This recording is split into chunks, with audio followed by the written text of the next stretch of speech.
Hello, viewers out there. You're welcome once again to Sports Orbits. My name is Afa Cho. Salif Usman is also in the studio with me on today's edition of the program. Salif, welcome to Sports Orbits. Thank you, Ashim. All right, we'll begin straight from the National Sports Festival, which has commenced and is currently underway in Abeokuta, the Ogun State capital. Actually, began in spectacular fashion yesterday after several months of delay. The sports festival was originally scheduled for November, that was last year, 2024, but encountered a series of unforeseen setbacks leading to a postponement from January 2025 and ultimately its final date of 16th to 30th May. With the timeline firmly established, the wait is over and the excitement levels are soaring. Vice President Kasim Shettima officially declared the games open and means a vibrant celebration, signaling the beginning of 2 weeks filled with intense competition and a grand showcase of athletic talent, cultural diversity, and national unity. And Ogun State is actually pulling out the stops to ensure that this edition is nothing short of spectacular. And of course, from one or two fixtures and stories from some of our colleagues who are there, I heard it was quite a fantastic opening ceremony from reports got yesterday from that opener. Yeah, the National Sport Festivals, the organizers of this event, the owner of this event, I mean the National Sports Commission, dug it as a Nigerian Olympic. And if you like in the memorable ceremony in the fashionable village, yeah, and you'll not be wrong if you actually call it Olympic. And I was proud that yes, I'm Nigerian, that Nigeria, I committed to the state and the National Sports Commission to put up that kind of vibrant opening ceremony. It was a colorful event. Those sports is also there were many sides to it, both as entertainment, the music it's called like the videos and the Asha, all the entertainment people.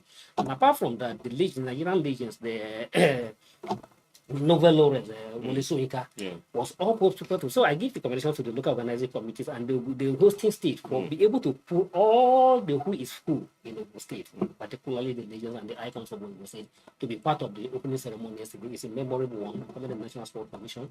And also, you can also take away the political arguments of the event yesterday. Of course. Like almost all the, almost, if not very, most of the governors were there yesterday. The governor from this state, the governor from those states, the governor from in far away you base, and some of the governors also the most amazing thing is that you also some of those governors participate in a mass pass with their team state.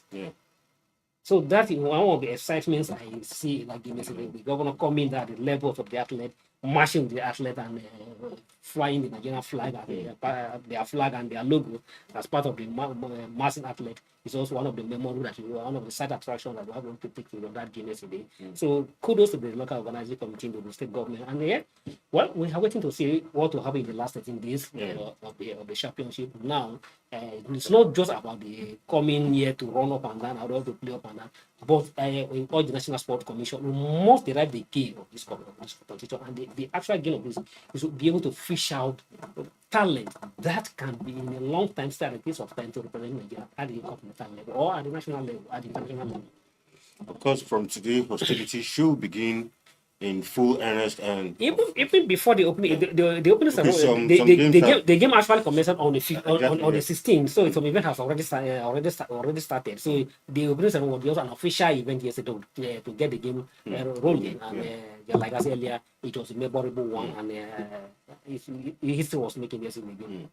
Of course, and as the games progresses, right here in Sports Orbit will continue to give you updates as we progress down to our next story. This talking about the under-20 AFCON, where the Flying Eagles yesterday beat host Egypt to clinch the bronze medal. Recall that these Flying Eagles were defeated by South Africa in the semi-final match, and South Africa have eventually gone on to win that tournament, beating Morocco yesterday. But like they call it, the Flying Eagles ended tournament with what we usually call golden bronze. But I mean, for me, the best part of it is that they've already booked their ticket to the under-20 World Cup. So for me, whether they won the tournament or this, for me, would have just been an icing on the cake. But the main objective here is that Nigeria Flying Eagles under-20 national team will be at the under-20 World Cup in Chile.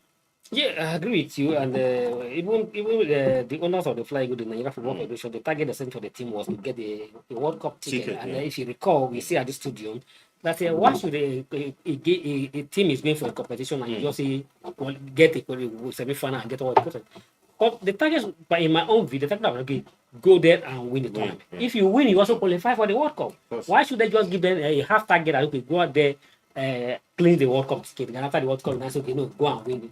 And to me, that demoralized the team in my own view, because South Africans and Nigerians, even South Africa, have never been, I mean, with all due respect to South Africa, this, in recent time, they have become a stumbling block on our neck. But in the past, we always have an edge over South African. But at the youth level, we also have a dominant over the South African.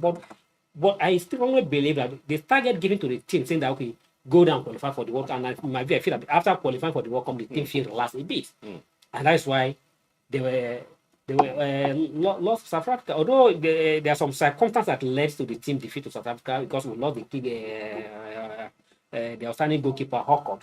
Hawkott, who has been outstanding in that competition, and immediately we missed, we lost him to an injury. The young man who come to take his place in the goal post couldn't be up to couldn't fit into the position, and that was why we considered that silly mistaken goal, and we should give South Africa an edge, and then go on to win the competition. But by and large, just like you say, this is an age competition. Winning should not be a priority. I quite agree with that objective that the win is not be a priority. But what is the most important? What is the makeup and what do are we able to achieve from this tournament? And what are we going to achieve from this tournament? Is the players that participate in this competition, how are we going to monitor them and then to get them progress along from here to the Super Eagles? And to me, my players in this tournament, and if anybody asks me, and I also challenge all the Super Eagles coach, Shaw, who was a center, was also there to watch the team, to monitor some of those, particularly the casting of the team and the goalkeeper. Some people are saying that the goalkeeper is too young. It's not too young. At the age of 17, at the age of 18, today, Yaman, who have won a Europe championship, is yet to clock 18. And today, if you are mentioning the contender for the Ballon d'Or, his name is being mentioned as the potential contender for this year Ballon d'Or. And he's just less than 18. So why are you saying that Harvard, who has been, is still young? There are so many examples. At 17, you can still. The likes of Michael Owen, Wayne Rooney, all got into. In fact, they never had to play even in their age grade competitions. They got straight call-ups to the national team at 16, 17, and so there's nothing wrong. So now we're even having a pro in our goalkeeping department. So there's nothing wrong, even though to come out and study the current Super Eagles players, the so-called goalkeeper. So they share and the Super Eagles team to monitor that young boy and give him all the necessary support he needs to progress from that level to the national team, to the senior national team. All right, still on the under 20, where former Nigerian international Daniel Amokachi has praised the impressive growth in the technical and mental maturity of African youth football as a member of the CAF Technical Study Group at the 2025 African Cup of Nations.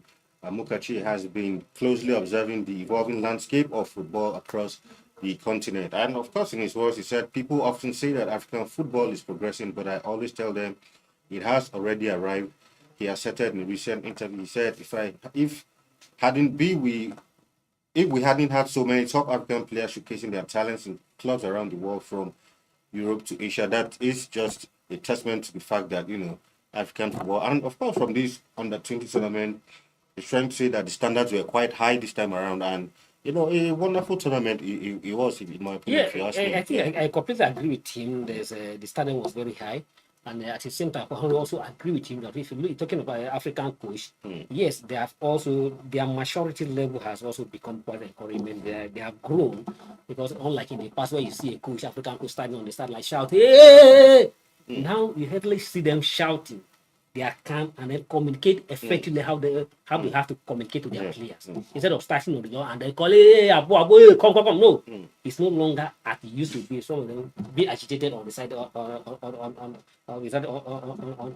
the bench. But now you see them standing calm and communicate effectively how they have to communicate. But even though they are, just like you say, even though they are down, they maintain their calm and communicate the right. And a good example is that if you look at the Fly Eagle match in the bronze medal match, the bronze medal match against Egypt.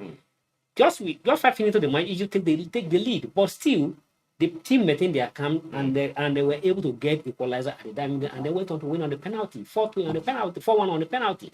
So I think that is what Amokachi is trying to communicate. Instead of shouting on the players and getting shout here of the African pushers will now begin to understand their counterpart in the room, and they can and communicate effectively, do the necessary changes when they need to do so, and make the necessary arrangements. Sometimes the change may not be until bringing players from the bench, because even within the team on the field, you can make adjustments within the players on the, and you change the game and change the narrative of the game.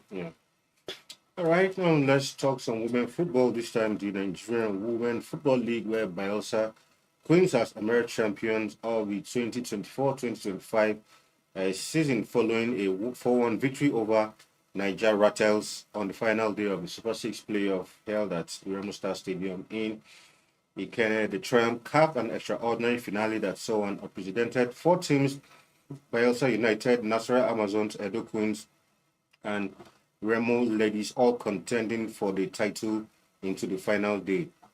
Ahead of this Super 6, a lot of people had already given the title to Remo Ladies, being that, they had home advantage on their part and all of that. But it was not to be. Bielsa Queens once again showing their dominance in women's football in Nigeria. Yeah, congratulations to Bielsa Queens, but I'm not too happy that our own Niger Rattles, Abuja-based club for the second time. Done well for over the years, but for the second time in a row, you have to lose the final again. It's quite a disappointing. Paul Ede, the owner of that club, has made a lot of investment in that team over the years, and the team has done quite well. But it's just a matter of time, just like it happened to Remo Star. Remo Star came close until at the end of the now win the league this year. So we strongly believe that Nigeria one day, don't be discouraging. Your time will actually come. You finished second round of last year, then this year again round up of losing to the Bielsa again. So congratulations to Bielsa, but most impressive is that 25 million as a winning prize is an improvement in Nigerian women league, and we commended the Barrister Okeshu be led board of the Nigerian Women Football League for that kind improvement and financial boostment in the league. 5 million and 10 million for the runners up, and then 6 million 10 million for the winner. There's 6 million for the runners up, which is the Nasarawa Amazons. Okay, it's like the total prize money. Well, Edo Queens got 4 million as third place, while the winning teams, Rivers Angels, Remo Stars, Nigeria Tales, each getting 1.5 million naira. Well, congratulations! It's an improvement. So I still commended the organizers of the league, led by Barrister Okeshu, for that improvement, and we urge them not to rest on their oars and to continue to improve on the league. All right, let's go to some European football now, where Nigeria's Victor Osimhen is once again a champion, this time with Galatasaray, as they were crowned champions of the Turkish League after a 3-0 thrashing of Kayserispor on Sunday. The Nigerian superstar opened scoring in the 27th minute for the game before Yilmaz doubled the lead in the 29th minute, while goalkeeper Muslera sealed the victory in the 89th minute through a penalty kick. With this victory, Galatasaray extended their lead over second place Fenerbahce to 6 points, incidentally coached by Jose Mourinho. But Galatasaray and Osimhen, champion with Italy, following season champion Galatasaray. And don't forget that a couple of days back, they just also won their version of the FA Cup also. So 2 titles for Victor Osimhen in Turkey, and also the Golden Boot in the season. So congratulations to our own Victor Osimhen, congratulations to Galatasaray. And unfortunately, there's Mourinho came to Fenerbahce, hoping that he's going to use the Turkish season as one of those punch again to add to his medal collection. He's coming second place, then booking a spot probably in the Champions League should not be a bad achievement. It's not a bad achievement, but he would have preferred if he's the one crowned champion of the Turkish. So congratulations to Osimhen. Now, I think with that dusted, the league is almost too much to go. After the too much to go, Osimhen unfortunately came back to Napoli. But where lie the futures of Osimhen? That is what the question everybody sleep now. A whole of analysts, a whole of bookmakers are predicting. Is he going back to Italy? Some people are saying Juventus, some people are saying PSG, some people are saying Man U. Man U is being mentioned regularly, Chelsea is being mentioned, and Arsenal not really mentioned, but some people are also speculating that Arsenal. But where Osimhen is going to apply his strength, is it in a French? Is it back? He has been in the French league before, playing with the Lille. Is he going back to There are PSG? still some rumors of Saudi Arabia, but I mean, for now, it wouldn't be advisable for him to make that move. Honestly, I would encourage Osimhen to go to Saudi Arabia at this prime this age. time, yeah. So it's not it's Saudi Arabia would not disrespecting the league. It's always big for the retired player, but not at the prime player, a player at his peak to go to Saudi Arabia. So in my own view, I would love to see Osimhen in the Premier League. Very well. Premier League, and whatever club he chooses together, Chelsea, Man U, or Arsenal, whichever way that he feel that the offer is okay for him, that would be better. All right. I would some people like Juventus. I would advise Osimhen to go back to Italy. It will not do him well, because if you recall the racism in Italy, Osimhen going back to Italy will be very counterproductive for him. He should be careful. Whoever advises him to go back to Italy, he should not take that advice. All right. We'll go on a quick break, and when we return, Sport Orbit continues. Do join us when we return.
All right, welcome back from that break. It's still Sports Orbit. Now to some athletics, where, of course, another Nigerian also made history. That's this time talking about Favour Philly, who at the weekend smashed the women's 150 meters straight world record with a blistering time of 15.85 seconds. Philly's record came just as the world silver medalist in long jump, Nigeria's Ese Brume, moved to top of the African list with 6.7 meter jump. With that, Ofili becomes the first woman ever to break the 16-second barrier, surpassing the previous world best of 16.23 seconds set by Sean Miller in 2018. And of course, Tamari Davis finished second in 16.14 seconds, while Ashanti Moore of Jamaica settled for the third position in 16.50 seconds. Also at the weekend, Ese Brume leapt a personal season best of 6.7 meters to place fourth at the Adidas Atlanta City game at Piedmont Park in Atlanta, Georgia. So congrats to Favour Philly once again. I mean, we recall the travel she went through during the Olympic. No thanks to should we put the blame on the Athletic Federation, or is it the NOC? But, but this is someone who was a medal hopeful, but, poor handling of this whole thing, denied Nigeria and her, a medal. But, she has proved once again that, look, given the right environment and the right circumstance and everything, Nigerians can excel anywhere. Yes, congratulations to Favour Philly. There's no dull moment for Nigeria athletes. I'm so excited to see them. Also, another thing is that, if you recall, just last week, the Chinese embassy deprived Nigerians a visa. Most of them who are based in the US, a visa. Although they say not absolutely wrong of the Nigerian signing embassy in Nigeria, but the signing embassy in the US deprived the athlete visa, and Nigeria has to completely withdraw from the World Athletic Championship currently holding in China. And I quite excited to athlete that despite they didn't allow that to affect their movement, have to find a way to get themselves busy, and then they are doing excelling well right their name in the goal. So congratulations to Philly, congratulations to its improvements and the likes. And other, not several of them were in action at the weekend, and they also did well. Yeah. All right. Some football matters now. Of course, the long-awaited FA Cup came And it went, and of course, heartbreak for Man City once again, as this time around it was Crystal Palace who claimed the victory, to win their first major trophy. And of course, on the score sheet was Eberichi Eze, whose first half goal saw Palace claim their 1-0 to win the trophy against Pep Guardiola City. I mean, for Pep Guardiola, he had hoped that, this will be one trophy that, at least, exactly, to console City, but it wasn't to be. And for quite a few of us, it was a shocker because a lot of people, bookmakers, had already given this match to City, because when you look at Crystal Palace and City side by side, it was going to look like it was going to be a whitewash. But I mean, Crystal Palace had different plans altogether. Yeah, it's like this season is not, it's never in my Man City season. And if you look at it, obviously there's no. I think it will be very wrong, or unthinkable for anybody could have taken that, thought that Crystal Palace is going to have a day. And just like you say, even previous to this game, if you look at the last 5 matches Man City are playing, it's like they are gradually coming back to their coasting to victory, coming into their actual form. But with the highlight, with everybody coming back on the spot, everybody are hoping that they are going to please them, and probably just like you say in your way to console the City fans that yes, after all, the season was not an empty campaign season, but it's like the season here at the end of the day. Crystal Palace, what we have seen, no, you must end the season empty, just like Arsenal ended, and just like other clubs ending the season without him taking at least. I think for the first time in 5 years or 6 years, City fans and the cities, like all the cities, city stakeholders, have to feel the pain Arsenal fans go through, that they have to end the season without the trophy or without anything to celebrate this year. So congratulations to Crystal Palace, a very easy in Nigeria, who is not playing for Nigeria, but this is one of the stars that is being lost out there for England. Being on the goal sheet and was instrumental for the Crystal Palace to ensure that. And I'm also happy for Crystal Palace the way they progressed to that final. I would not be too happy if they have lost that final. So congratulations to them. At least their first major title in the history of the world. All right, to some tennis now. Of course, where the Italian Open just concluded with Carlos Alcaraz winning the tournament on Sunday after beating rival Jannik Sinner 7-6, 6-1 in the final game in Rome. Of course, Jannik Sinner, who had home support, had hoped that he was going to have his day, but it wasn't to be, as Alcaraz, the Spanish, dispatched him in 2 straight sets in that one. Yeah, Sinner was updated that it could be a perfect return for him from the doping ban. And playing at home, he was hoping that yes, he's going to win and probably launch it. And I also signaled his intention for the French Open, but unfortunately, Accra, if you look at it in this season, Accra has become the one only player who has beat Sinner this season almost 4 times, and he has done this at 4th time this season. Now, signal his intention for what will likely going to happen at the French Open, who is going to start starting on Sunday. So we are going to see how he's going to likely be at the French Open. It's like from what I've seen, it's all indications that we are gradually completely out of Djokovic, Nadal, eras. So we are now in the eras of Accra, Sinner, Medvedev, and the rest of them. Exactly. All right, to some football matters, EPL before we leave now. Of course, Arsenal manager Mikel Arteta, of course, once again giving excuses why Arsenal failed to win the title. According to him, he said it's because of red cards and injuries. Don't forget that when he was upset out of the Carabao Cup, he said the ball had a problem. So Arteta is always coming up with, excuses. Exactly, flimsy excuses. Instead of saying, my team was not good enough or we fell short, then this time he's saying injuries and red card. If it's injuries, a lot of teams also experience injuries. The likes of City and experience injury, United experience red cards. Everybody at some point or the other get red cards. So for me, this is not an excuse for Arteta, someone who blatantly refused to buy a striker, even in the general window. And even now, the windows about being opening, the first signing Arsenal have made is a midfielder who many have even said is considered an average player. This women guy is not an exceptional midfielder. He's someone considered as a very average, midfielder. And people are beginning to wonder, look, what we need is a striker, not more midfielders. Yeah, I think you hit the nail on the head. You're completely in the talk. As Arteta is fan of giving excuses, and I'm not blaming. I blame the Arsenal board for keeping him. If it's like Chelsea, Chelsea would like the patient to keep you after going 5 seasons without a trophy, Exactly. and most importantly, come close for 3 times. Yeah. Where you have this, you have this almost in your hand, but you allowed it to flit up.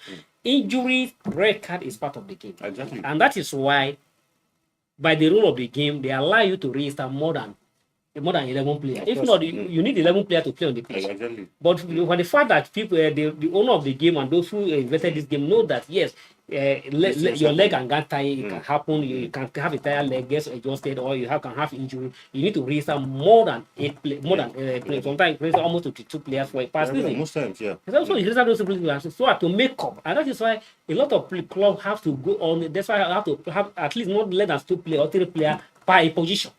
Just in case of injury. So every coach and every owner, and you see that there's likely they're going to be injured, and they have to make a provision for it. But if you have to make it, you fail to make a provision, and you are now coming to blame yourself that is because we didn't have enough player, or didn't have injury. To me, it's a flimsy excuse that is not taken to anywhere. All right, for leave, of course, this week also, some Premier League matches went down during the weekend. Of course, the season almost wrapping up. Of course, but there's still some football. On Wednesday, there will be the final of the, Europa League, All English Affair, United, Tottenham, and of course, then on Thursday also there will be another final involving Chelsea and Real Betis this time. That's talking about the Conference League this time. So, 2 finals will be played during the week, Salifu. I think this season, whatever by and large, I think the English club has fared very well this season. Europe, having 2 or 3 of their clubs in the final of the Europa competition. Though that's why not making to the final of the Champions League. But at least getting to the semi-final. Having the 2 of the 2 English clubs, and the irony is that the 2 of the English clubs are not even doing well at in their own home league. Exactly, that's the irony of it. Yes, both Manchester United and Tottenham, you can see them below the 10th position on the table, and of course 2 of them are in the final. So either you like it or not, English club is going to win the Europa Cup. The conference themselves again managed to have their way on the final. So congratulations to them. We are not surprised that UEFA have taken that into consideration and given an additional slot. So that means this season, because the winner of the Europa Cup is going to for the Champions League. Of course. And already Crystal Palace already in the Europa. Of course, for winning the FA Cup, you get the Europa League spot. For a conference, no, Crystal Palace for winning the FA Cup have an automatic spot to play Europa League. Yes. Okay. And of course, Chelsea, whether they win Conference League, whether they win it or not, by virtue of their position, they still have an opportunity. But Crystal Palace have booked their spot. And don't forget that the 6th position or 7th therever still goes to the Europa. So what I'm trying to say is now, now we know that English club is going to win the Europa League, and already for the Champions League, English have is five clubs. So there will be 6 Are they English going teams. to have 6, or maybe somebody will have to take the position of the 5, and then like now in the past, when you finish 4th, 2nd, 4th, and it happened that outside the 4th person who finished win the Champions or whatever. I mean, you were there for have to drop that. No, if you remember, there was this season. The season United won the Europa under Mourinho. 5 English teams went to the Champions League. So it's usually 4 automatic spots. Then, in case you win, it's an extra. So we might likely see 6 English teams in the Champions League, and maybe 3. Europa League has exactly. And like the Champions League format. All right, those matches comes up on Wednesday and Thursday, and here on Sports Orbit, we will be keeping an eye on those, and of course, in our subsequent edition, we'll give you a complete review of all of that. That's where we called it a day on today's edition of the program. Do join us once again on our next edition of Sports Orbit. Salifu, thank you for being in the studio once again on today's edition of Sports Orbit. Thank you, Ashu. Until we come your way again, do have a wonderful time. My name is Alpha Cho, and it's bye for now. Thank you for watching. For sponsorship and advert placements, please contact 080-3688-6158. Last Word Leadership Podcast Studio. You have the